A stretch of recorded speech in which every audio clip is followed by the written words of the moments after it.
Nas planícies frias de Wisconsin, o vento soprava como se guardasse segredos que o tempo tentou apagar. Ali, entre campos isolados e florestas densas, ergueu-se uma fazenda comum, mas o que aconteceria dentro dela mudaria a história do terror.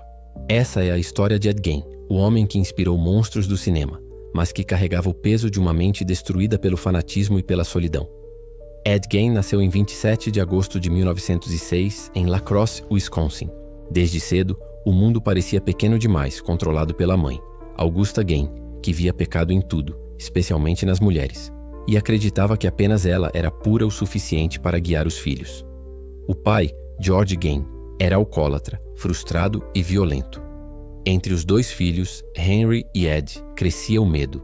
A casa era dominada pelo silêncio, e o silêncio de Augusta valia mais que qualquer grito. Desde pequeno, Ed demonstrava comportamento estranho. Era reservado, olhava para o nada e tinha dificuldade em interagir. Quando as crianças falavam sobre garotas ou brincadeiras, ele se retraía. Augusta o fazia acreditar que tudo relacionado ao prazer era imundo, levando os filhos à igreja diariamente, onde pregava sobre condenação e destruição da carne.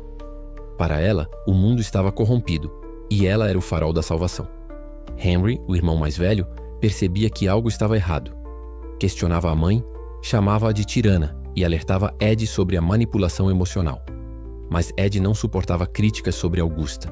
Para ele, ela era perfeita. Com o passar dos anos, o isolamento aumentou. A fazenda se tornou o universo dos Gein, raramente recebendo visitas. Quando alguém se aproximava, Augusta tratava a pessoa com desdém. O mundo lá fora está podre. Em 1940, o pai morreu de insuficiência cardíaca. Para Ed, a perda foi indiferente. Para Augusta, um castigo divino. Para Henry, uma libertação que nunca chegou. Após a morte do pai, os irmãos começaram a trabalhar na fazenda. Ed era submisso, tímido, obediente. Henry, mais lúcido, tentava fazer o irmão enxergar o quanto estavam presos à loucura materna. Mas Ed mudava quando Henry criticava Augusta. Seus olhos ficavam fixos, como se uma raiva silenciosa o consumisse. A morte de Henry. Investigação. Em maio de 1944, um incêndio mudou o destino dos Gein. Ed e Henry queimavam arbustos secos quando o fogo fugiu do controle.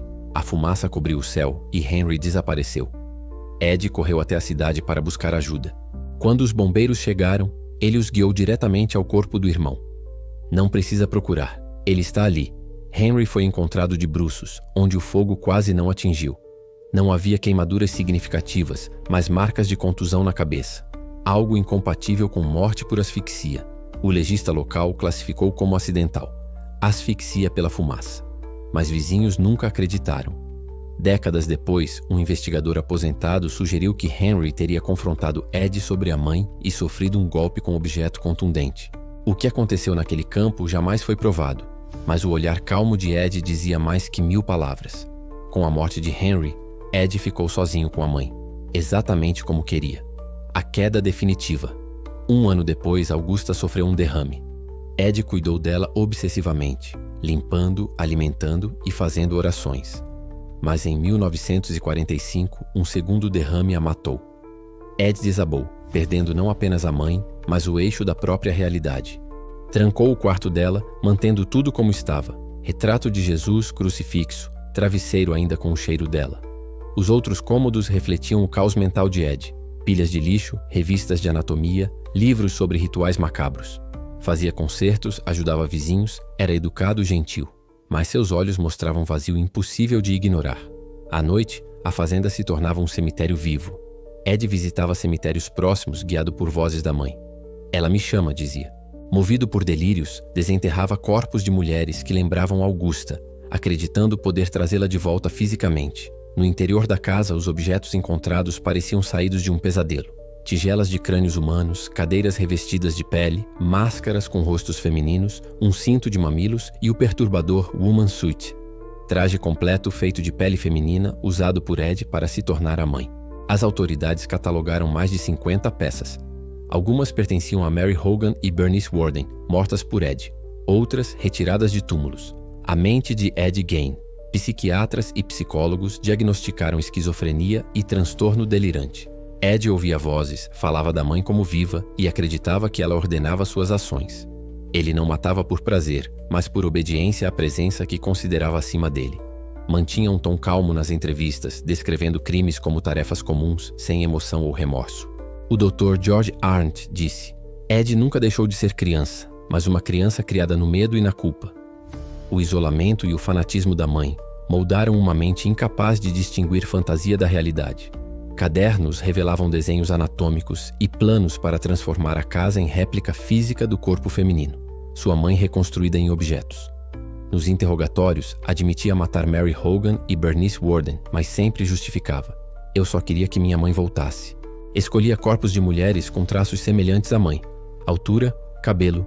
O FBI estudou o caso como exemplo raro de assassino de motivação psicótica materna. Em 1957, Ed foi considerado legalmente insano e enviado ao Central State Hospital for the Criminally Insane, em Walpum.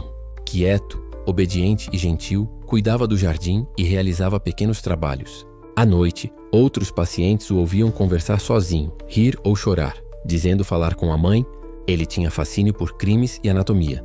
Recortava fotos de mulheres mortas sempre com interesse técnico. Psicólogos acreditavam em transtorno dissociativo. A mente criava uma realidade paralela para escapar da dor. Não havia remorso. Lamentava apenas não ter feito mais para agradar a mãe. Em 1968, respondeu sobre culpa: acho que não. Eu só queria que ela voltasse, só isso. Mantinha rituais de limpeza e simetria. Qualquer desordem o deixava ansioso. Psicólogos afirmavam que ele era prisioneiro dos dogmas maternos, incapaz de existir fora do controle de Augusta. Nos anos 70, tornou-se lenda viva. Estudantes de psicologia viajavam a Walpum para vê-lo.